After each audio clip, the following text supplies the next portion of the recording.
Le grand oral continue. Parfois, on accuse un élu d'avoir fait perdre une mairie. Là, c'est différent. On accuse l'invité de ce soir au grand oral d'avoir fait gagner Éric Ciotti. Bonsoir, Jean-Marc Governatori. Bonsoir, monsieur Darmon. Alors, pour bien comprendre à quel point vous êtes, pour beaucoup, une sorte d'ovni politique, vous êtes un écologiste. Vous venez du centre, vous avez dirigé des listes Europe Écologie Les Verts et vous êtes élu sur la liste d'Éric Ciotti que vous avez rejoint durant la campagne. Et maintenant, vous êtes adjoint à l'environnement, donc à la mairie de Nice, sur la liste d'Éric Ciotti. Comment ça se fait? Qu'est-ce qui vous est arrivé? C'est très clair, je suis centriste. Et par définition, lorsque vous êtes centriste, vous pouvez aller avec la gauche et vous pouvez aller avec la droite. Moi, je n'ai pas d'état d'âme. Ce qui compte, c'est la qualité humaine. Et même la droite extrême. Mais ça n'existe pas, la droite extrême. Et la preuve que ça n'existe pas, c'est que Olivier Faure et Marine Tondelier n'ont pas condamné leur tête de liste de gauche qui s'est maintenue. Parce qu'il est clair que ça nous a aidés, qu'on aurait gagné quand même en duel. Mais c'est vrai qu'en triangulaire, c'était plus facile pour nous.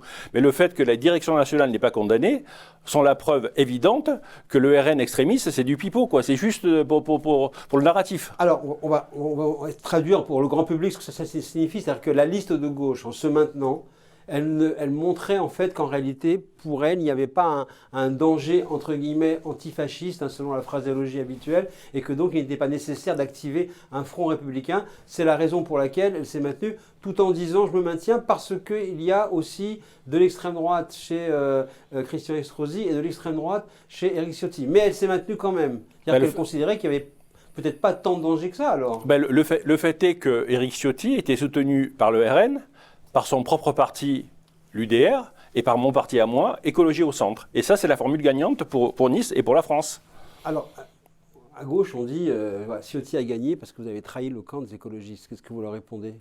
Le fait est que moi, j'aurais du pouvoir pour appliquer une politique écologiste, puisque je serai vice-président de la métropole et adjoint à l'environnement. Je vais pouvoir agir, alors que l'opposition, avec 4 malheureux élus sur 69, n'aura aucun pouvoir d'action pour l'intérêt général. Est-ce que c'est son projet qui vous a séduit, ou peut-être le fait qu'il n'y avait aucun projet écologiste qui vous a permis de penser qu'il y avait une place à prendre? C'est d'abord l'homme. Donc je connais très très bien les deux. On est niçois tous les trois, Estrosi, Ciotti et moi. Donc on se connaît très très bien tous les trois.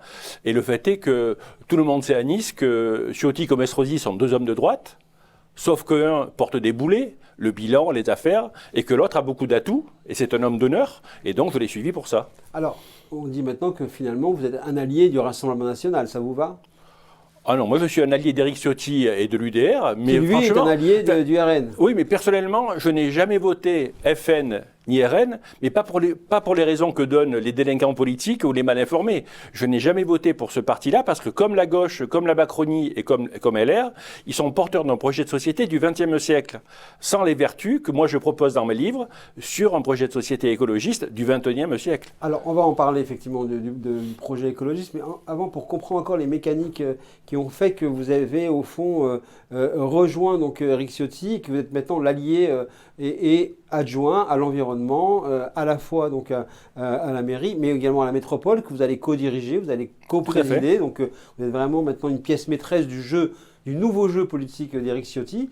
David Lisnard, le maire de Cannes, qui a été réélu dès le premier tour, lui a claqué la porte des Républicains récemment. Il a dit, en fait, tout le monde en avait assez de Christian Estrosi. Aujourd'hui, on l'accable parce qu'il a perdu, malheureux vaincu, comme on dit, mais il a quand même beaucoup embellit la ville. De la vie générale, de loin, des Parisiens, tout le monde dit Nice, c'est une ville qui a changé. Qu'est-ce qui s'est passé? Il a fait des bonnes choses, c'est sûr. Mais le pouvoir, ça use. Si l'article 6 de la Constitution limite à 2 mandats le pouvoir d'un président, vous savez qu'un président, il peut faire que 2 mandats, pour la mairie, c'est pareil. Ça devrait être pareil. En fait, le fait de continuer les mandats comme ça, après, on n'est plus dans la réalité. On est hors vie. Et par conséquent, le 3e mandat a été le mandat de trop, et le 4e eût été une catastrophe. Alors, vous allez proposer à Éric Ciotti de dire qu'il faut limiter à 2 mandats à la mairie de Nice? Ah non, certainement pas. Je lui dis que dans 20 ans, j'espérais qu'il passe la main. Vous êtes en contradiction, là. Vous dites qu'il faudrait 2 mandats, pas plus, mais pas pour Éric Ciotti. C'est pas ce que j'ai dit. J'ai dit à Éric Ciotti que dans 20 ans, il ferait bien, s'il était réélu une prochaine fois, de passer la main. Alors, on va parler un petit peu quand même d'écologie, ce sujet dont plus personne ne parle. D'ailleurs, pratiquement, ni au gouvernement, mais encore moins à droite. Mais enfin, vous, à Nice, vous souhaitez porter cette politique. Comment, et selon vous, d'abord, de manière générale, quelle est encore l'urgence aujourd'hui sur le plan de l'écologie? Force est de constater que le monde et la France ont essayé le socialisme, le communisme et le libéralisme économique, et chaque fois ça a mené à des impasses. Donc le projet de société qu'il faut appliquer, comme je l'ai démontré dans mes ouvrages, c'est le projet de société écologiste parce qu'il repose sur 4 valeurs très fortes. Ouais, très bien, mais avant d'entrer dans les mécaniques politiques, pour vous, le diagnostic de l'état, je dirais, de l'urgence écologique, quel est-il ? Écologie égale santé, et le fait est que dans notre pays, la première dépense budgétaire, et personne ne le dit, c'est la maladie, parce qu'il n'y a pas d'éducation à la santé et parce qu'il y a trop de pollution. L'impasse financière aussi qui est liée à ça, le mal-emploi. Donc le projet de société écologiste conduit au plein emploi à travers la paysannerie, les énergies renouvelables, l'économie circulaire. Donc le projet de société écologiste a beaucoup de vertus qui ne sont pas appliquées malheureusement. Qu'est-ce qui vous différencie des écologistes de la gauche ? Parce qu'eux, ils sont d'abord de gauche. Et moi, je suis d'abord écologiste, monsieur Darmon. C'est l'énorme différence. Moi, j'étais en leur sein. J'étais délégué végétarien de Yannick Jadot en 2019. J'étais leur tête de liste en 2020 en municipal de Nice. Je les connais très bien. Ça veut dire délégué végétarien, vous contrôliez ses repas c'est quoi l'idée ? Non, il ne l'est pas. Non, je faisais la promotion en France du fait de réduire sa consommation de viande, si possible être végétarien. Donc, on n'est pas des extrémistes, nous, les centristes, hein, mais on suggérait de réduire la consommation de viande parce que c'est une mesure très efficace pour le climat. D'accord. Alors les alliances de LFI qu'on a vues sous la houlette de Marine Tondelier pendant les municipales ont aussi vraiment fait beaucoup parler. À Strasbourg, par exemple, Catherine Trottmann, élue maire, elle a dit effectivement que c'était un parti crépusculaire, les écologistes, qui s'est allié à un pseudo-révolutionnaire, c'est-à-dire pour elle, LFI. Ça, on a vu effectivement à quel point ça a été un problème. Vous considérez qu'effectivement, ce qui s'est passé pendant les élections municipales, ça met aujourd'hui les écologistes de gauche en difficulté ? C'est clair, c'est clair. Quand on voit que nous, avec Yannick Jadot, on avait fait presque 14% en 2019 et on avait dépassé les 3 millions de voix, ce qui n'est jamais arrivé à l'écologie politique en France. Et que là, Marie Toussaint et Rousseau et Tondelier ont fait 5%. Et c'est pour ça que mon livre s'appelle L'alternative aux fossoyeuses de l'écologie politique. Alors que c'est très très grave, parce que l'écologie c'est le plein emploi, l'écologie c'est le pouvoir d'achat, l'écologie c'est la santé. Donc c'est très important de promouvoir l'écologie, monsieur Darmon. Mais beaucoup essayent justement de montrer, de réconcilier ou de concilier les aspects, je dirais, économiques, macroéconomiques, même financiers. À la Caisse des dépôts, par exemple, on s'occupe également de verdir la finance, comme on dit. Donc vous pensez qu'il faut démontrer que l'écologie, c'est rentable ? Ça peut intéresser des hommes d'affaires, ça peut intéresser la finance. Comment on fait ? L'écologie est totalement compatible avec l'économie de marché, puisqu'en fait, il y a bien les habitants de notre pays qui sont conscients qu'il y a des problématiques sur la qualité de l'air, la qualité de l'eau, et que les entreprises ont tout intérêt à se mettre au vert. Et ça fait faire du chiffre d'affaires, et ça fait faire du bénéfice, mais à nous, ça ne nous gêne pas du tout, ça. On a bien vu, ça a été tenté pendant la campagne présidentielle. Yannick Jadot a tenté de porter cette candidature, ce projet de l'écologie raisonnable, de l'écologie responsable, capable de pouvoir, comme on a vu les Verts en Allemagne, intégrer des gouvernements. En France, on reste dans une logique idéologisée. Comment pensez-vous pouvoir justement faire tomber ces digues ? C'est très intéressant votre remarque. Jadot s'est planté à la présidentielle parce qu'il a présenté la candidature à gauche. Et il a face à lui un monstre qui s'appelle Mélenchon, donc il n'a pas pu exister. L'écologie, elle ne peut pas être à droite, monsieur, elle ne peut pas être à gauche. L'écologie, elle est forcément au centre, elle est transversale, et c'est comme ça qu'il faut la porter. Et grâce à Éric Ciotti, et grâce au fait que je vais être vice-président de la métropole, ce qui va encore plus légitimer les propos que je tiens, donc je veux vraiment que ça diffuse partout dans notre pays, le fait que l'écologie, il faut absolument la sortir de la gauche. Alors avant de parler d'un projet éventuellement national, tout simplement pour Nice, pour le territoire très important d'ailleurs que vous allez avoir sous votre responsabilité, quel est votre premier chantier, quelle est votre urgence, quel est votre regard sur ce qu'il faut faire pour changer les habitudes et installer une habitude de transition écologique? Je vais tout de suite prouver l'extraordinaire portée de l'action écologiste en politique. D'abord le covoiturage, tout de suite le covoiturage, qu'il faut absolument développer, parce qu'effectivement, quand vous voyez les prix du carburant actuel, et le si peu de covoiturage à Nice, et d'ailleurs en France, 70% des gens sortent tout seuls en voiture, c'est incroyable avec le prix du carburant. Donc il faut absolument accompagner, stimuler, expliquer et sécuriser le covoiturage, parce que vous avez moins de bouchons, moins de pollution et moins de dépenses en pouvoir d'achat pour les habitants, puisqu'au lieu d'être seuls dans la voiture, ils seront deux. Mais ça s'organise. Mais alors, qu'est-ce que ça veut dire, ça s'organise? Parce que vous dites qu'il faut expliquer, organiser, inciter. Mais et sécuriser. Quelle est la politique publique? Mais il faut travailler par quartier. C'est quoi? C'est une obligation? C'est une incitation fiscale? Non, nous, on fait de la pédagogie. Comment vous faites? Ah non. Oui, tout le monde dit qu'il fait de la pédagogie, mais ah non, mais bien personne ne l'a fait parce qu'ils ne savent pas ce que c'est. Parce que les politiques français ignorent le covoiturage. Le covoiturage, c'est un outil extraordinaire pour baisser le prix du carburant, mais ça s'organise par immeuble, par quartier, par ville de 10 000 habitants, mais quand c'est grand, donc c'est par quartier. Donc c'est très important l'action locale au niveau d'un quartier, d'un immeuble, d'un club, d'une entreprise, motiver les chefs d'entreprise, il faut travailler, quoi. Donc en fait, vous dites qu'il ne faut pas réduire la place de la voiture, il faut réduire le nombre de personnes qui empruntent des voitures. Exactement. Il faut réduire le besoin de voiture. Et pour réduire le besoin de voiture, pour certains habitants, la voiture peut devenir un outil de transport collectif et non pas un outil de transport individuel. Alors récemment, dans une tribune qui prolonge ce que vous avez déjà écrit dans vos livres, vous avez expliqué qu'il fallait sortir de l'alimentation inflammatoire, hein, c'est votre terme, c'est-à-dire alcool, charcuterie, viande rouge, friture. Bon, vous parlez un peu comme Sandrine Rousseau, l'ennemi de la nation, c'est le barbecue? Ah non, moi je n'ai rien contre le barbecue. Sandrine Rousseau, même si je ne suis pas du tout ami avec elle, si elle dit que 2 plus 2 égale 4, je ne vais pas dire non, 2 plus 2 égale 5. Alors, pourquoi elle a raison alors? Sur le fait de l'éducation à la santé, j'ai effectivement écrit 2 ouvrages sur la santé, et c'est vrai et d'ailleurs même sur France Télévisions, sur votre chaîne à vous, on l'explique souvent, que le type d'alimentation que nous avons vont avoir un impact sur notre niveau de santé, et par conséquent sur le niveau de dépenses de notre pays, et je rappelle donc une fois encore que la première dépense de notre pays, c'est la maladie, puisqu'on arrive à 400 milliards d'euros, comme les retraites. Donc en fait, pour pouvoir réduire le déficit et en même temps organiser une transition et avoir un comportement plus durable, c'est sur l'alimentation qu'il faut faire porter les efforts des politiques publiques. Entre autres, quand vous faites une tarte aux pommes, il ne faut pas que des pommes, il faut de la farine, de l'eau, il faut plusieurs ingrédients. Un des ingrédients, effectivement, c'est de suggérer une autre alimentation et améliorer le Nutri-Score. On vient de le faire, mais je pense que ça ne va pas assez loin, le Nutri-Score. Vous écrivez, il faut sortir de la compétition sauvage. Mais votre maire, Éric Ciotti, est un libéral convaincu, un capitaliste qui croit dans la concurrence.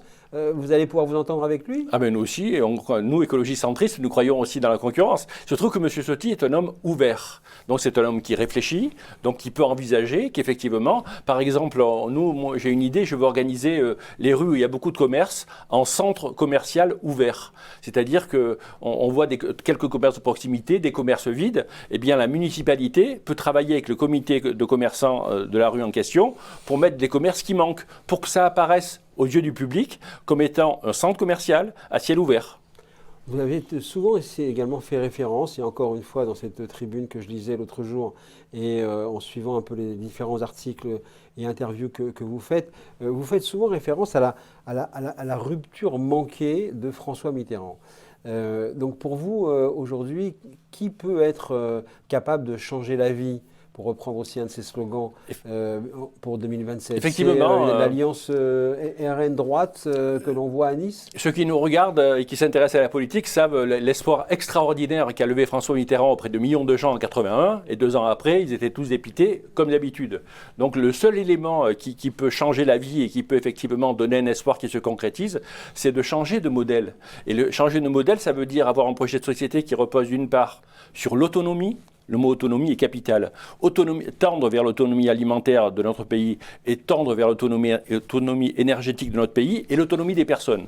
Autonomie. Après, le réalisme. Le réalisme économique nous fait constater que l'économie du monde, comme l'économie de la France, repose sur des matières premières qui vont être en rupture de stock. Donc, il faut développer absolument l'économie circulaire. Troisième et avant-dernier élément, le respect. Respect de l'animal et respect du végétal, dont aucun projet de société ne parle. Et enfin, la responsabilité. Les politiques, pour avoir des votes, disent toujours que c'est la faute à quelqu'un d'autre. La faute aux milliardaires, la faute à l'immigré, la faute à Bruxelles, la faute à l'euro. Nous, écologistes centristes, on veut dire aux personnes qu'ils ont une part de responsabilité dans ce qui se passe, selon leur mode de consommation, comment ils élèvent leurs enfants, comment ils votent, comment ils traitent leur corps. Donc, il faut comprendre que chacun a sa part de responsabilité dans ce qui se passe dans notre pays.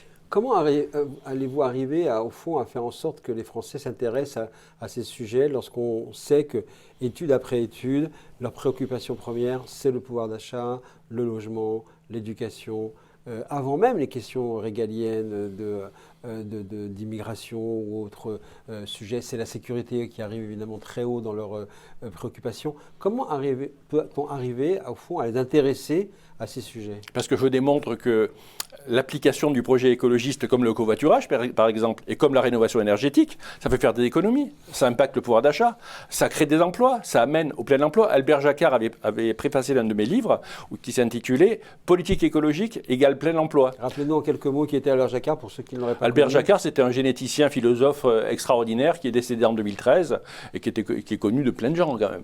Alors, vous avez, mais enfin bon, il y a toujours des gens qui apprennent, hein, c'est bien. Vous avez dit, je viens du centre, vous présentez votre projet comme étant au fond celui de la réussite du centre. On va bientôt arriver dans ce qu'on va appeler la décennie Macron, qui a été celle d'un président qui a voulu incarner une forme de centre, voire d'extrême centre, et à la fin, ce sont les extrêmes qui gagnent. Comment faire pour revenir au centre? Merci pour cette remarque. Il ne suffit pas de se dire du centre pour être au centre. Emmanuel Macron était quelqu'un clairement de droite, ce qui est chose respectable. À l'heure où on parle, il est encore aujourd'hui président de la République, mais vous dites, vous, lui, il était, depuis le début, il était à droite, donc en même temps, c'était quoi? C'était c'est une supercherie colossale, donc parce qu'il a un talent, et puis les circonstances ont fait que les planètes se sont alignées, parce que Fillon a été éliminé par ce qu'on sait qui s'est passé. Donc, mais en fait, aujourd'hui, il n'y a pas eu de centriste pour l'instant en France. Et moi, je promeus absolument le centre, et quelqu'un comme Ciotti, qui est tout à fait un homme de droite, peut être ouvert à des mesures centristes. Donc vous pensez que c'est autour de son parti et autour du projet que vous portez avec lui que vont venir des élus qui voudraient, au fond, régénérer la droite, régénérer le centre. Ça paraît totalement, pour l'instant, comment dirais-je, contre-intuitif, mais vous dites que c'est ce qui va se passer. Le fait est que jusqu'à présent, il n'y a aucun parti de droite qui a voulu s'associer électoralement avec un parti écologiste. Ça n'est pas arrivé en France. Le fait est que M. Ciotti a eu ce courage de s'associer avec moi, qui suis clairement connu comme écologiste, etc. Et ça a marché, puisqu'on est arrivé à battre de 13 points un baron comme Estrosi. Donc l'association de la droite intelligente avec l'écologie qui explique, ça marche. Mais en même temps, c'est destiné à rester sur Nice, sur le périmètre de Nice, parce que Éric Ciotti, nouveau maire de Nice, a promis qu'il ne s'intéresserait pas à des fonctions nationales s'il était élu maire de Nice.